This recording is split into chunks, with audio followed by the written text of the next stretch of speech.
신약성경 345페이지 디모데후서 3장 1절에서 5절 한 절씩 읽고 마지막 절은 합독하겠습니다.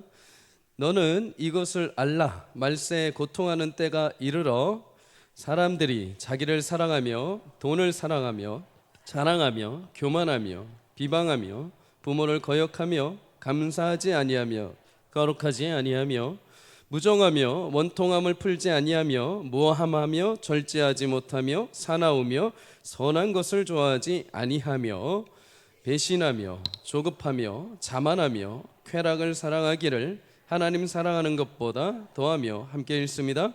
경건의 모양은 있으나 경건의 능력은 부인하니 이 같은 자들에게서 내가 돌아서라. 아멘. 오늘 본문을 가지고 말세를 사는 성도의 힘이라는 제목으로 말씀을 나누겠습니다. 박완서라는 소설가의 미망이라는 책에 보면 이런 글귀가 있습니다. 그 영감은 고약한 짓만 골라서 하고도 그런 영화를 누리는 걸 보면 하늘이 무심한 건지 이놈의 세상이 말세가 다 된 건지, 말세에 대한 이야기가 나옵니다. 세상의 헛된 것들, 세상에 죄를 범하놓고도 잘 사는 사람들을 보면서 말세가 됐나 하고 이야기를 하죠. 독립운동가 겸 소설가로 현진건이라는 분이 계시는데 이분이 무영탑이라는 글을 썼는데요, 거기에도 말세란 표현이 있습니다. 아무리 말세가 되었기로 이런 인륜도 모르고 스승의 은혜도 모르는 죄가 남을 놈들이 어디 있단 말이오. 여기도 말세가 등장하죠. 여러분, 가격터 우리는 이런 말세라는 단어를 굉장히 많이 사용을 했습니다. 이런 말을 사용하고 또 이런 말을 들어왔죠. 인간으로서 윤리 도덕적인 어떤 상식을 벗어나는 행동, 그런 현실에 처할 때, 그리고 나라가 민족이 흉흉한 소식을 들을 때, 전쟁과 기후변화와 전염병과 자연재해, 경제적 불황의 소식을 들릴 때마다 우리는 말세라는 말을 많이 사용을 했습니다. 성경도 말세라는 말을 사용을 하죠. 말세, 곧 원칙적으로 보자면 예수님께서 다시 재림에 오셔서 이 땅의 성도를 구원하시고 완전히 구원을 이루시고 죄 가운데 있던 자들을 심판하시는 날, 사단의 모든 죄악을 도말하시고 영원한 무적행 속으로 사단을 가두시는 날, 그래서 그날은 이 땅의 모든 하늘과 땅이 사라지고 하나님의 영광이 가득한 새 예루살렘, 새 하늘과 새 땅, 하나님 나라가 완전히 성취되는 날이라고 말합니다. 그런 날을 종말이라고 말하기도 하죠. 그런데 성도에게 이 말세라는 것, 종말이라는 것은 예수님이 오시는 딱 그 재림의 날, 특정 시간, 특정 요일, 특정 날만이 아닙니다. 성경에서 말하는 이 말세라는 것은 예수님이 이 땅에 오셔서 죽으시고 부활하심으로 구원을 시작하신 그 날부터 주님이 다시 오시는 재림의 날까지, 이 기간을 우리는 말세라고 표현을 하죠. 그래서 사람들이 소설에서 말하는 말세야, 지금 말세야 라고 말하는 것은 틀린 말이 아닙니다. 지금 우리는 이미 예수님 오심으로 말세가 시작되었고 주님 오시는 그날까지, 말세가 끝나는 그날까지 말세를 살아가고 있는 자들인 것이죠. 그렇다면 여러분, 이 말세 시대를 우리가 살고 있는데 말세의 특징은 무엇이고 또 그 말세를 살아가는 성도에게 주어진 큰 힘은 무엇일까요? 오늘 1절에 보면 이렇게 말을 합니다. 너는 이것을 알라. 말세에 고통하는 때가 이르러. 이렇게 말씀을 하죠. 바울은 에베소 교회를 목회하고 있는 디모데에게 너 이것을 알라라고 말합니다. 여기서 안다는 것은 지식적으로 아는 것이 아니라 체험적으로 아는 것을 말하죠. 다시 말해서 너 곧 이것을 경험해서 알게 될 것이다 라고 말하는 것입니다. 여러분, 말세에 대해서 미리 알려주고 너 이거 이제 앞으로 경험하게 될 것이니까 잘 알아도 하고서 준비시켜 주는 것이죠. 여러분, 그런데 뭐가 경험이 되는가? 말세 기간에 사람들이 어떤 일들을 벌이고 어떤 고통스러운 현실에 마주하게 될 건지를 알려주는 것, 준비시켜주고 있습니다. 우리는 누구나 어떤 상황이 되든 어떤 어려운 순간이 오든 다 이기고 싶어 하죠. 지고 싶어 하는 사람 없습니다. 모두 그 현실에 승리하고 싶어 합니다. 그런데 여러분 승리하기 위해서, 이기기 위해서는 뭐가 필요하냐면요, 준비가 필요합니다. 준비가 하나도 안 돼 있는데 이기고 싶고 승리하고 싶다는 것은 욕심이죠. 예전에 김연아 선수가 어떤 기자가 질문한 것에 답하는 것을 들었습니다. 당신이 어떻게 그렇게 점프를 하는데 떨지도 않고 또 넘어졌을 때 그렇게 덤덤하게 일어나서 다시 연기를 합니까? 라고 질문했을 때 김연아 선수가 답합니다. 이 연기를 위해서 내가 수천 수만 번 점프를 했습니다. 많은 준비를 하고 나오니까는 점프를 하는데 두려운 게 없는 것입니다. 준비가 되어 있으니까 덤덤하게 뛰는 것이죠. 목회 초년차에 들어섰던 디모데가 앞으로 교회 사역에 있어서 얼마나 큰 꿈과 기대가 있었겠습니까? 바울처럼 나도 설교만 하면 사람들이 회심하고 기도하면 병자들이 낫고 멋지게 교회가 세워지는 꿈을 꾸지 않았겠습니까? 그런데 여러분, 웬걸요? 이단들이 교회에 들어오고 거짓 교사들이 횡행하면서 디모데의 가르침과는 전혀 다른 방향으로 교회가 흘러가고 성도들이 살아가는 것입니다. 그러니 얼마나 이 초년차 목회자가 당황했겠습니까? 내가 뭐 잘못하고 있나? 뭐가 문제지? 나는 안 되나? 하면서 이런 마음도 들었을 것입니다. 여러분, 이때 필요한 것이 무엇일까요? 경험 많고 그 길을 먼저 걸어왔던 선배 목회자 바울의 말 한마디가 필요한 거죠. 디모데야, 걱정하지 마라. 그거 너만 그런 거 아니고 지금 이 시대 말세에 나타나는 증상들이다. 그러니 그런 현실 가운데 흔들리지 말고 믿음으로 너는 너에게 주어진 길을 끝까지 감당해라. 여러분, 그 한마디가 디모데에게 힘이 된 것이죠. 그리고 그런 현상, 그런 현실이 내가 무엇인가 잘못해서가 아니라 지금 이 말세를 살아가고 있는 모든 자들에게 동일하게 나타나는 증상이라는 것입니다. 그것을 깨달았을 때 디모데는 흔들리지 않고 자신이 가야 될 길을 믿음으로 걷게 되죠. 여러분, 우리는 이렇게 잘 준비가 되고 또 잘 현실을 파악할 때 사단의 현실 가운데 찾아오는 유혹을 능히 감당하고 말세 시대에도 승리하는 은혜가 있을 줄 믿습니다. 그러기 위해서는 말세 현실의 내용을 잘 알아야 되죠. 말세에 어떤 일이 일어날 것이고 그것을 우리가 어떻게 이겨야 되는지. 바울은 디모데를 격려하는 것으로만 끝나지 않습니다. 말세에 사람들이 어떤 현상이 나타나는지를 설명해 주고 있죠. 그 설명이 오늘 본문 2절에서 5절까지 나옵니다. 우리 다시 한번 2절에서 5절 함께 읽도록 하겠습니다. 시작. 사람들이 자기를 사랑하며 돈을 사랑하며 자랑하며 교만하며 비방하며 부모를 거역하며 감사하지 아니하며 거룩하지 아니하며 무정하며 원통함을 풀지 아니하며 모함하며 절제하지 못하며 사나우며 선한 것을 좋아하지 아니하며 배신하며 조급하며 자만하며 쾌락 사랑하기를 하나님 사랑하는 것보다 더하며 경건의 모양은 있으나 경건의 능력은 부인하니 이 같은 자들에게서 내가 돌아서라. 아멘.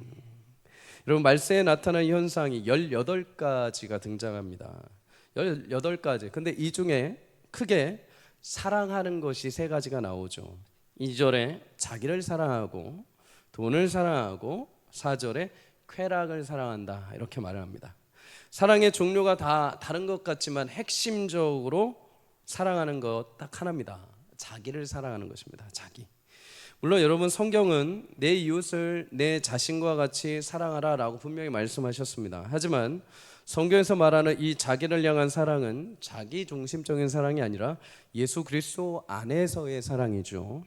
예수님의 십자가 사랑으로 하나님의 자녀가 된 자신의 영광스러운 신분에 대해서 사랑하는 것입니다. 거룩하신 하나님의 자녀로서 신분을 주신 자로 합당하게 나는 이제 하나님의 거룩한 백성이 되었음을 알고 내 몸과 마음을 귀하게 돌보는 것이죠. 옛 사자성어 가운데 신체 발부 수지 부모라는 말이 있죠. 내 몸과 내 피부, 내 머리카락 모든 것은 다 부모님에게 물려받았으니 소중하게 여겨야 한다라는 것이죠. 이게 효의 근본이라는 것입니다. 성경적으로 자신을 사랑한다는 것은 내 죄의 울타리에 살던 내 인생을 하나님이 사랑하셔서 존귀하고 거룩한 자녀로 삼아주셨음을 경험하고 자신의 삶을 이제 구원받은 인생으로 귀하게 여기며 살아가는 것입니다. 자신을 존귀한 자로 스스로를 바라보고 동시에 그 시선을 가지고 다른 형제와 자매도 예수 그리스도 안에서 하나님의 형상으로 빚어지고 구원받은 하나님의 자녀라는 것으로 그를 존대해 주는 것이죠. 그런데 오늘 2절에 나오는 자기 사랑이라는 것은 이렇게 예수님을 통해서 받은 구원의 사랑이 아닌 자기 안에서 시작되는 사랑이죠. 하나님의 사랑은 조건과 자격이 없습니다. 그저 하나님의 아들로 부름을 받은 하나님의 영광스러운 은혜이고 하나님의 자녀된 신분의 사랑이죠. 그러나 자기 사랑은 자기 안에서 만들어내는 사랑입니다. 자기가 조건을 만들어내는 것이죠. 사랑할 만한 이유와 조건을 내가 포장하거나 만들어야 됩니다. 그렇게 해서 어떻게 해야 됩니까? 치장을 하죠. 남들보다 더 있어 보여야 하고 과시해야 되고 허세를 부려야 합니다. 그러기 위해서 돈이 필요하죠. 자기를 포장하고 자기를 더 있어 보이게 하기 위해서는 물질이 필요한 것입니다. 내가 물질이 있어야 사람들이 나를 따르기도 하고 내가 물질이 있어야 내가 좋은 차를 타고 뭔가 있어 보여야 사람들이 나를 함부로 대하지 않는다고 생각하기 때문이죠. 결국 자기 사랑은 무슨 사랑으로 옮겨가는가? 결국 그것을 얻기 위해서 돈을 사랑할 수밖에 없습니다. 여러분, 돈을 사랑하는 마음으로 옮겨가게 될 때 디모데전서 6장 10절에 돈을 사랑함이 일만 악의 뿌리가 된다라고 말한 것처럼 결국 돈이 목적이 되고 어느 순간 돈으로 내 삶이 묶여져 이제 육체적인 쾌락까지 찾아오는 것이죠. 그로 인해서 나타나는 증상들이 여러 가지가 있습니다. 자신을 사랑하다 보니 남을 하찮게 여겨야 됩니다. 밟아야 되죠. 그래서 자랑하고 교만하고 비방하고 무정하고 사납고 배신하고 조급하고 절제하지 못하죠. 그런데 여기서 두 가지가 크게 우리 눈에 들어옵니다. 2절에 부모를 거역한다라고 말하죠. 부모. 어떻게 보면 사람이 결코 넘어서지 말아야 될 인륜적인 도덕적인 기준인데 그것은 부모에게 순종하는 것이죠. 부모가 없다면 내가 존재할 수도 없고 부모의 보살핌과 키워줌이 없다면 내가 여기까지 올 수도 없는 거죠. 하나님은 십계명 가운데 부모를 공경하라라고 특별하게 넣어놓으셨습니다. 그 이유는 보이지 않는 하나님을 우리가 경외한다라고 할 때 사실 우리는 입술로만 할 수 있죠. 근데 이것을 실제로 체험하고 실제로 훈련하고 실제로 할 수 있는 방법을 깨닫게 하시기 위해서 어떻게 합니까? 부모라는 존재를 세워두신 것입니다. 부모를 공경하는 자는 마땅히 하나님을 공경하는 법을 아는 것이죠. 부모를 사랑하는 자는 하나님을 어떻게 사랑하는지, 아버지 하나님을 어떻게 사랑하는지를 아는 것이죠. 부모님을 사랑하지 못하면서 하나님을 사랑한다, 부모를 경외하지 못하면서 하나님을 경외한다라는 것은 있을 수가 없다는 것입니다. 그래서 성도에게, 믿는 자들에게는 반드시 부모를 공경하고 따라야 되는 거죠. 그런데 세상의 말세의 사람들은 어떻게 합니까? 그 선을 넘어버립니다. 왜요? 자기 사랑이 더 강하기 때문입니다. 여러분, 종종 우리는 안타까운 소식을 뉴스로 접합니다. 자녀가 게임을 열심히 하다가 부모님이 들어오셔서 그만해라 라고 했는데 아이가 이게 절제가 안 돼서 폭력으로 부모를 때린 뉴스도 있죠. 유산 때문에, 결국 물질 때문에 부모와 다투다가 부모에게 가해를 행하는 자녀들도 있습니다. 왜 이런 증상들이 나옵니까? 자기만 사랑하기 때문입니다. 자기만 알기 때문이죠. 자기를 사랑하다 보면 자신을 낳아준 부모마저도 외면하는 죄가 발생합니다. 여러분, 그와 더불어서 오늘 추수감사주일을 맞이하여 우리가 주목해야 하는 것이 하나 더 있습니다. 2절에 보면 감사하지 않는다라고 말합니다. 말세가 되면 감사가 사라진다는 거죠. 저 이 말씀 묵상하면서 굉장히 한 가지 깨달은 점이 있었습니다. 여러분, 우리는 감사하지 않는다라고 말하면은 내게 감사할 거리가 없거나 감사하지 못하는 성향 때문에 우리는 감사하지 못한다라고 생각할 수 있습니다. 근데 오늘 본문에 말세의 사람들이 감사하지 않는 이유에 대해서 말하죠. 그 이유는 하나님을 사랑하지 않고 자기를 사랑하기 때문에 나타나는 증상 가운데 하나가 감사하지 못하다는 것입니다. 우리 여기서 말세를 살아가는 현실 가운데 중요한 교훈을 한 가지 얻게 됩니다. 첫째는 여러분, 늘 내가 감사하고 있는지를 점검해 봐야 한다는 것입니다. 여러분, 자기 사랑도 중독되는 거 여러분 아십니까? 말세를 사는 사람들은 자기를 사랑하며 열심히 일합니다. 자신을 치장하고 허영도 부리고 SNS에 과시를 하기 위해서 열심히 살아갑니다. 왜 저렇게 하나라고 할 수 있지만 여러분, 그것도 중독됩니다. 남들과 다르게 사는 자신을 사랑하는 거죠. 남들보다 내가 더 위에 있고, 남들이 가지 못한 것, 남들이 먹지 못하는 것, 남들이 부러워할 만한 것을 내가 가지고 있다는 것을 계속해서 보여주면서 나는 좀 특별한 존재라는 것을 계속 드러내야 됩니다. 그리고 그러한 자신의 삶을 보면서 처음에는 만족하고 즐거워하고 감사합니다. 그것이 자신을 채워줄 수 있을 거라고 생각한 거죠. 하지만 시간이 지나면서 여러분 어떻게 다가옵니까? 금세 그 만족이 사라지죠. 더 크고 더 많은 것을 가진 사람을 보면서 더 화려해지고 싶고, 나도 저렇게 더 멋진 것을 가지고 싶어 할 만큼의 부러움을 가지며 그들을 질투합니다. 여러분, 계속적으로 그 화려함으로 치장해 보려고 노력하지만 채워도 채워지지가 않는 것이죠. 처음에는 만족하고 감사했을지 모르지만 일주일, 한 달 지나면 어느 순간 그것은 별로 의미가 없어지고 또 다른 것을 계속해서 채워야 하는 갈급함에 시달리게 됩니다. 그래서 솔로몬은 전도서 1장 8절에 이렇게 말합니다. 모든 만물이 피곤하다는 것을 사람이 말로 다 말할 수 없나니 눈은 보아도 족함이 없고 귀는 들어도 가득 차지 아니하도다. 사람이 아무리 많은 것을 보고 아무리 많은 것을 들어도 만족함을 얻을 수 없다는 것입니다. 이것으로 저것으로 나를 사랑하려고 하고 나를 포장하려고 하고 나를 채우려고 하는데 채워지지가 않는다는 거죠. 자기 사랑에 중독되어 허우적거리면서 헤어나올 수 없습니다. 여러분, 그것이 채울 수 없다는 것을 알면서도 계속해서 그것을 끊임없이 찾고 구하는 것, 쾌락과 육체적인 감정을 잊지 못해서 다시 그것을 찾는 거죠. 그런데 여러분, 이런 증상이 언제 나오는가? 4절에 쾌락 사랑하기를 하나님 사랑보다 더할 때 나타난다라고 말씀합니다. 여러분, 내가 입술에 감사가 사라진 지 오래되셨습니까? 그렇다면 하나님과 나와의 관계를 먼저 다시 점검해 보시기를 주의 이름으로 축복합니다. 데살로니가전서 5장 18절은 이렇게 말하죠. 우리 함께 읽도록 하겠습니다. 시작. 범사에 감사하라. 이것이 그리스도 예수 안에서 너희를 향하신 하나님의 뜻이니라. 아멘. 성경 우리에게 범사에 감사하라라고 말합니다. 범사, 모든 일이죠.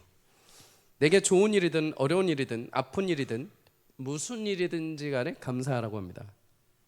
영어 성경으로 보면 말씀이 더 명확하죠. Everything give thanks라고 합니다. 모든 일에 감사하라. 그런데 여러분, 기부가 들어갑니다. 기부. 감사하라는 게 감사를 드려라라는 거죠. 감사를 주어라라는 것입니다. 그러면 여러분, 감사를 누구에게 주는 것입니까? 고난에게 감사하다고 하는 겁니까? 내게 주어진 일에 대해서 감사하는 겁니까? 아니요. 여러분, 우리는 어떤 일이 처하든지 간에 그 감사를 하나님께 하라는 것입니다. 어떤 일이 찾아와도, 나를 힘들게 해도, 어려운 일이 찾아와도, 내가 기분이 어렵고 기분이 좋든지 간에 어떤 일이 찾아와도 너는 그 일에 감사하는 것이 아니라 내 삶의 그 일과 마주하게 하신 하나님께 감사하라는 것입니다. 왜요? 여러분, 하나님이 하시는 모든 일은 다 선하신 줄 믿습니다.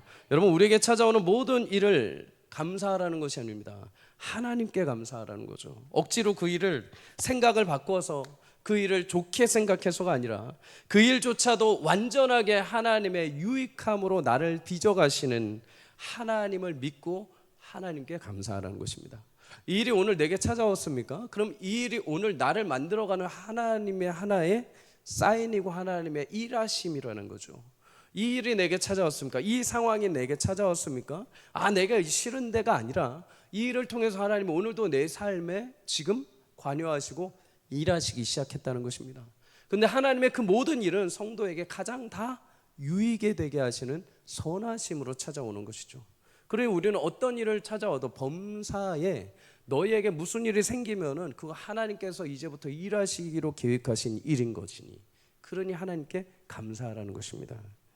여러분, 목동 한성교회에서 10년간 찬양 인도 사역을 했던 김윤진 전도사라는 분이 있습니다. 최근에는 미국 세미한 교회로 가서 찬양 사역을 하고 있죠. 영상으로도 보신 분이 있을 겁니다. 찬양 인도자는 여러분 찬양 인도자가 알아보는 법입니다. 찬양 한 소절을 딱 불렀을 때 이 찬양곡을 위해서 얼마나 한 주 동안에 기도하고 얼마나 한 주 동안에 묵상하며 자신의 고백으로 만들어냈는지 딱 한 소절만 들어도 그 울림이 탁 느껴지죠. 근데 이 전도사님 찬양할 때 들어보면 그 영혼의 진실함을 담아 하나님께 고백하는 찬양의 울림이 경험이 됩니다. 근데 이 찬양 인도자임에도 불구하고 전사님 과거는 순탄치 않았다라고 말합니다. 초등학교 시절에 친구들의 괴롭힘이 중학교까지 이어집니다. 일명 지금으로 따지면은 왕따이기도 하고 학폭을 당한 거죠. 그런데 그 깊은 고통 가운데 전사님은 하나님 앞에 더 깊이 나아갔다고 합니다. 외톨이가 되어 고립된 시간에 오히려 하나님이 친구가 되어주시고 보호자가 되어주셔서 큰 버팀목이 되어주신 거죠. 그럼에도 IMF 때 가정에 위기가 찾아오고 고등학교 시절에 이렇게 방황하면서 여러 차례 자살 시도를 하게 됩니다. 절망 속에 모든 것을 포기하려던 그 순간에 조용히 기도하는데 하나님이 마음 가운데 이런 생각을 주신 거죠. 나는 어떡하니? 내가 너를 위하여 십자가에서 죽었는데 네가 이렇게 무너져 버리면 나는 어떡하니? 이 말씀이 자신에게 확 다가오면서 깨우침을 주신 겁니다. 절망 중에도 자신을 놓지 않고 계시는 하나님을 깨닫고 다시 힘을 내어 살아가기 시작을 합니다. 그리고 교회로 돌아와서 열심히 예배드리고 찬양 인도자가 되어서 찬양을 인도하는데 어느 날 목에 건강에 이상이 생긴 거죠. 연축성 발성 장애, 시간이 지나면 목소리를 잃을 수 있는 질병입니다. 이 진단 앞에 큰 절망을 하게 됩니다. 찬양 인도자가 목소리를 잃어버린다? 사역이 이제 끝난 것이죠. 하나님을 원망하기도 했지만 그 깊은 슬픔 가운데 기도 가운데 또 하나님이 전사님에게 마음으로 찾아오셨습니다. 그리고 깨닫게 해주시기를 목소리가 나오지 않아도 삶으로 찬양할 수 있단다. 하나님께서는 내 목소리를 잃어도 여전히 사랑하시고 삶 그 자체가 하나님께 드리는 찬양인 것을 알게 해주셨다라고 고백을 합니다. 그리고 이 모든 경험을 통해서 오히려 하나님 앞에 찬양하는 것이 얼마나 감사한 것이고 또 그 전에 알지 못했던 영혼의 깊은 찬양, 삶으로 하는 찬양을 통해서 더 풍성한 찬양 인도자의 삶을 걸어가고 있는 것이죠. 여러분 느헤미야 8장 10절은 이렇게 말씀합니다. 이날은 우리 주의 성일이니 근심하지 말라. 여호와로 인하여 기뻐하는 것이 너희의 힘이니라. 아멘. 여러분 전도사님의 인생도 마찬가지고 성도의 인생도 마찬가지입니다. 여러분 우리 눈의 현실에 찾아오는 것 때문에 우리가 감사하면 그거 금방 소멸되죠. 그거 있을 때는 감사한데 사라지고 나면 원망해 버립니다. 여러분 요나가 자신이 무더운 날씨에 앉아 있을 때 하나님께서 박넝쿨을 머리 위에 딱 가렸을 때 얼마나 감사하고 시원했습니까? 근데 그거 말라버리니까 어떡합니까? 금방 죽게 해달라고 원망을 하죠. 마찬가지입니다. 우리에게 주어지는 일들 때문에 감사하다면 언제라도 우리는 불평과 원망으로 돌아설 수 있습니다. 그러나 그 불평과 원망 같은 현실 가운데 처했다 하더라도 그 안에 깊이 내재하시는 하나님의 섭리를 경험할 때 하나님만이 나의 힘이요 능력임을 고백할 때 여러분 그 일조차도 하나님께서 귀하게 연단하시고 새롭게 하시는 귀한 하나님의 씨앗이 되게 하실 줄 믿습니다. 사랑하는 여러분 우리에게 힘이 되는 것은 여호와 하나님이십니다. 우리가 감사할 수 있는 이유는 이것을 줘서가 아니라 이것을 변화시켜 주셔서가 아니라 그것까지도 변화시키시고 이것까지도 나를 유익하게 하시는 내 하나님이 계시기 때문인 줄 믿습니다. 하나님을 기뻐하십시오. 하나님을 바라보며 감사할 수 있기를 주의 이름으로 축복합니다. 여러분 두 번째로 우리에게 주시는 교훈이 있습니다. 여러분 감사는 하나님이 가장 기뻐하시는 삶의 제사임을 기억해야 됩니다. 오늘 5절에 이렇게 말하죠. 경건의 모양은 있으나 경건의 능력은 부인하니 이 같은 자들에게서 내가 돌아서라. 여러분 경건의 모양이 있다는 것 외형적으로 보면은 하나님 믿는 것처럼 보인다는 것입니다. 가짜 티가 나지 않는다는 거죠. 디모데가 목회하던 에베소 교회에도 거짓 교사들이 있었습니다. 그런데 이 거짓 교사들이 겉으로는 잘 티가 나지 않았습니다. 회당에 와서 율법도 같이 읽고 회당에 나와서 예배도 드리고 겉으로 보기에는 일반 성도와는 전혀 차이가 없어 보였습니다. 그런데 어디에서 차이가 납니까? 그들의 생활에서 차이가 난 거죠. 외형적으로 하나님을 경외하는 삶처럼은 보이지만 실제적으로 삶에서는 육적인 열매만 맺는 자들, 이런 자들 향해서 디도서 1장 16절은 이렇게 말합니다. 우리 함께 읽습니다. 시작. 그들이 하나님을 시인하나 행위로는 부인하니 가증한 자요 복종하지 아니하는 자요 모든 선한 일을 버리는 자니라. 아멘. 여러분 경건의 모양 곧 하나님을 믿는다고 하는 그 겉에 테두리는 있는데 하나님을 안다고 입술로 고백은 하지만 경건의 능력, 하나님의 말씀을 따라 순종하는 삶의 모습이 보이지 않는다는 것입니다. 예수님 당시에도 이런 자들이 있었죠. 바리새인과 서기관들입니다. 이들은 가르침으로 겉으로 보기에는 하나님의 말씀을 따르고 멋지게 기도하는 척하고 사람들을 위하는 것 같아 보이지만 실제로 자신들의 기득권과 자신들의 세력을 유지하기 위해 노력했던 자들이죠. 정작 메시아 예수님이 오셨음에도 그 예수님을 따르지 않습니다. 그래서 예수님이 이들을 향해서 외식하는 자들이라고 말합니다. 외식. 원어적으로 보면 이 외식이라는 단어는 가면을 쓰고 연극하는 자들이라는 것입니다. 겉으로 보기에는 그럴듯한데 그 안에 그 내용을 열어보면 아무것도 복음의 능력이 없는 자들, 복음의 말씀을 따라 살아감이 없는 자들이라는 거죠. 감사도 여러분 우리도 마찬가지입니다. 우리는 무늬만 크리스찬이 되어서는 안 되죠. 겉모습이 화려한 크리스찬이 되어야 하지만 여러분 정작 그 겉모습을 열어봤을 때 그 안에 진실한 진짜 내용이 담겨 있는 크리스찬이 되어야 할 줄 믿습니다. 그것이 무엇으로 증명이 될 수 있습니까? 감사로 증명이 되어야 하는 거죠. 하나님이 모든 것을 다 하시고 인도하신다고 고백하면서도 우리는 막상 뚜껑을 열 때, 막상 내게 어려운 현실이 찾아올 때 즉각 불평과 원망을 쏟아 나올 때가 있습니다. 이스라엘 백성들처럼 광야를 움직일 때는 그럴듯한 불기둥과 구름기둥이 함께할 때는 그럴듯한 이스라엘 군대로 움직이지만 막상 햇빛이 내리쬐고 추운 밤이 되고 먹을 것이 조금 없으면 감사가 사라지고 불평과 원망이 터져 나오는 모습이 우리 가운데 있을 수 있죠.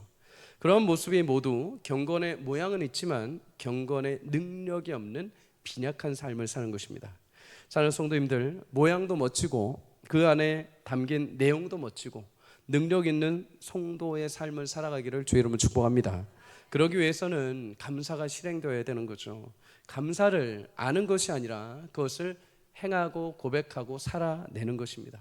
내 삶의 신앙의 원동력이 되어야 하는 거죠.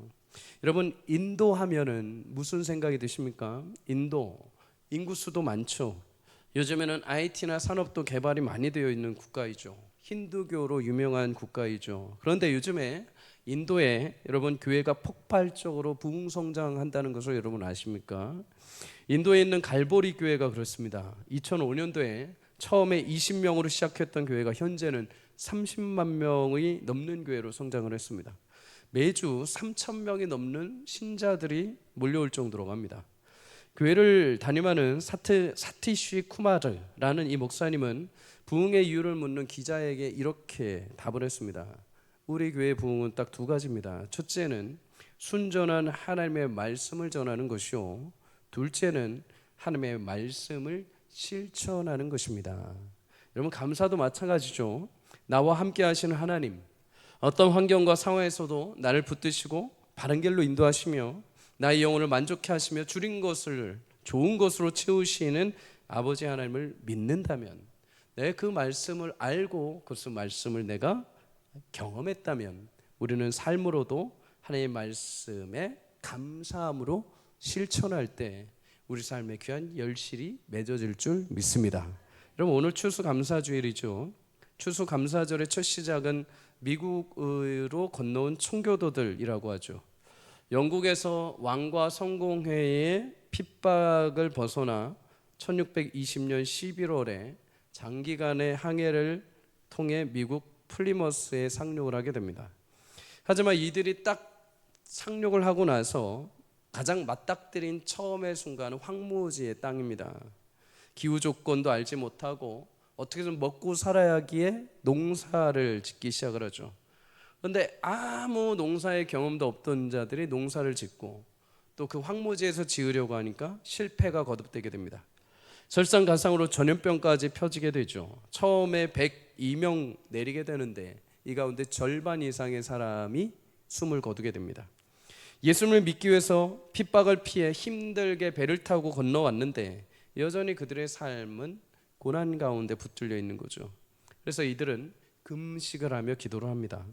하지만 그 다음에도 역시 수확은 반타작밖에 되지 않죠. 또 다시 금식과 기도를 합니다. 그런데 이 전에 처음에 금식과 기도했을 때 마음하고는 전혀 조금 달라지기 시작을 하는 거죠. 마음이 어려워지는 것입니다. 마음이 점점 불평과 원망의 기도가 나오기 시작을 하는 것입니다. 그러던 중 어떤 한 농부가 일어나서 말합니다. 여러분, 이제 더 이상 우리 이런 불평의 기도와 금식을 멈춥시다. 이제 우리는 이 모든 불평을 멈추고, 우리가 경제적 어려움을 당하고 있지만 이곳에 와서 그 전에 상상할 수 없었던 신앙의 자유를 누리고 있지 않습니까? 이제 금식을 멈추고 하나님 앞에 우리가 있는 것을 다해 감사를 드리는 축제를 엽시다. 비록 상황이 어렵지만 그들은 감사의 축제를 열고 하나님을 찬양하기 시작을 했습니다. 그의 수확은 많지는 않았지만 그 수확을 주신 하나님께 감사의 축제를 올려드렸을 때 그것이 추수감사절의 기원이 된 것이죠. 그들의 기도와 더불어 하나님께 감사함으로 나가는 삶의 모습을 통해 여러분, 지금 미국의 신앙이 그래도 이 청교도를 통해서 유전되고 교회의 신앙의 밑바닥에 걸음이 된 줄 믿습니다. 사랑하는 여러분, 감사절기마다 우리는 부르는 찬양이 있습니다. 날 구원하신 주 감사이죠.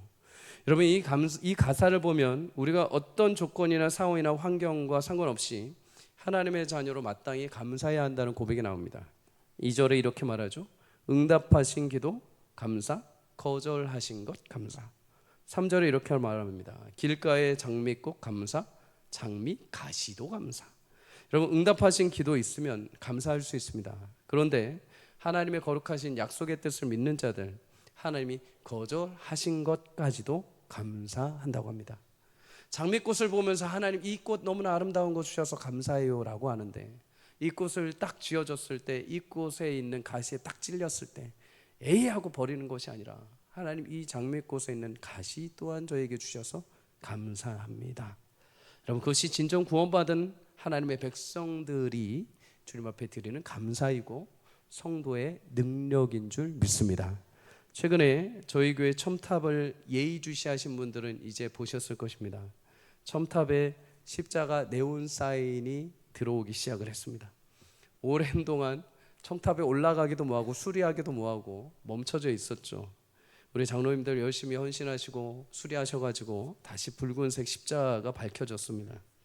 붉은색 십자가 이렇게 돌면서 저도 어느 날 아침에 SK 주차장 상가 이렇게 유턴하면서 돌아오는데 십자가가 탁 보이는 겁니다. 그 바라보는 순간 처음에는 몰랐는데 계속 새벽마다 저게 보이는데 어느 순간 되게 감사한 마음이 들기 시작을 하더라고요. 여러분, 저 십자가 세워지기까지 이 50년 동안 서울 삼강교회가 얼마나 이 자리에 서기까지 많은 성도들의 기도와 땀과 수고가 있었겠습니까? 파란만장한 삶을 살아오면서 교회가 어려울 때마다 자신의 모든 물질과 가락지와 시계와 벽돌 한 장을 위해서라도 헌신하기 위해서 달려들었던 성도들의 기도와 노고, 시종일관 시장에서 일하면서 여기저기에서 일하면서 교회당에 뭘 한다고 한다면 열심히 달려와서 그 교회를 짓기 위해서 수고했던 성도님들, 그래 교회가 딱 지어지고 나서 교회 문에서 딱 들어올 때마다 무슨 자세가 나옵니까? 하나님이 이 교회를 이렇게 세우셨으니 너무나 감사해서 들어올 때마다 감사 기도가 나올 수밖에 없는 거죠. 이렇게 세워진 기도, 이렇게 세워진 교회를 아닌가는 멀리 떠나서도 교회가 그리워서 원거리임에도 교회까지 나오는 것이죠. 여러분, 그들의 마음의 감사, 그 십자가를 보면서 그런 감사의 마음이 떠오르니까 교회가 새롭게 다시 보이기 시작을 한 겁니다. 여러분, 지금 북한에는 지하교회에서 여전히 목숨을 걸고 예배하는 성도들이 있습니다. 최근에 북한에 몰래 선교를 하는 선교사님께 들은 말입니다.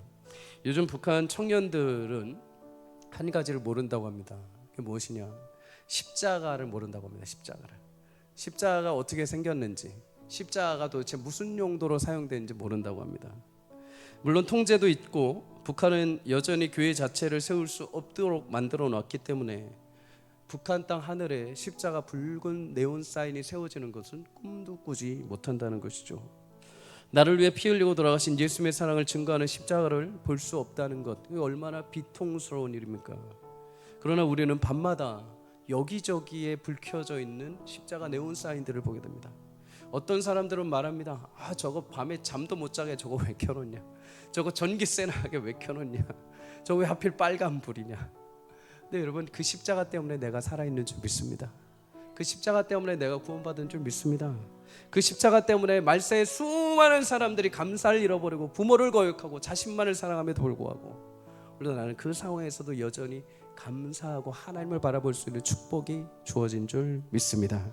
사랑하는 여러분, 말세의 모든 사람들 자신을 사랑하며 감사를 잃어버린 순간에도 하나님을 사랑하고 그 십자가의 은혜를 경험하는 모든 신자들, 그럼에도 감사의 능력으로 이 땅을 살아갈 수 있기를 주의 이름으로 축복합니다. 시편 50편 23절은 이렇게 말합니다. 함께 읽습니다. 시작.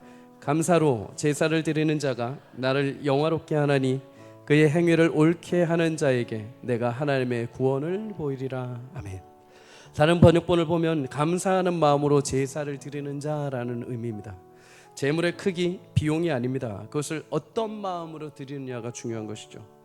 하나님은 그것이 인생의 가시가 되었든 아픈 순간이 되었든 힘들고 어려운 삶의 여정이 되었든 그 모든 것이 하나님의 선한 계획과 하나님의 준비하신 힘을 확신하며 내게 주신 가장 유익한 것임을 믿고 그것을 감사한 마음으로 드리는 성도의 삶을 기뻐하시고 구원의 놀라운 역사를 완성해 주실 줄 믿습니다. 여러분, 행복은 감사의 문으로 들어오고 불평의 문으로 나간다라는 말이 있습니다. 내가 감사하면, 내가 감사할 때 행복이 크게 찾아오고 불행한 사람마저도 감사할 때 하나님이시는 구원의 행복을 누리게 되는 줄 믿습니다. 하나님을 향해 내 일생을 두고 나의 가정과 나의 사업장, 나의 남편, 아내를 두고 여러분 교회를 두고 이웃을 두고 다시 한번 우리가 하나님을 사랑하기에 감사의 고백이 흘러넘칠 수 있기를 주의 이름으로 축복합니다. 하나님과의 관계를 다시 재점검해 보십시오. 하나님의 사랑과 하나님의 그 깊으신 측량할 수 없는 은혜를 내가 다시 경험하게 될 때 우리 입술에서 다시 감사가 고백되어질 줄 믿습니다. 또한 그 감사를 통해서 하나님이 여러분의 인생을 귀하게 받으시고 오늘도 그 감사가 우리 삶의 경건의 모양으로 끝나는 것이 아니라 능력의 삶으로 사는 성도의 삶에 하나님 크신 역사로 채우시는 축복이 여러분과 저의 삶에 임하기를 주의 이름으로 간절히 축복합니다.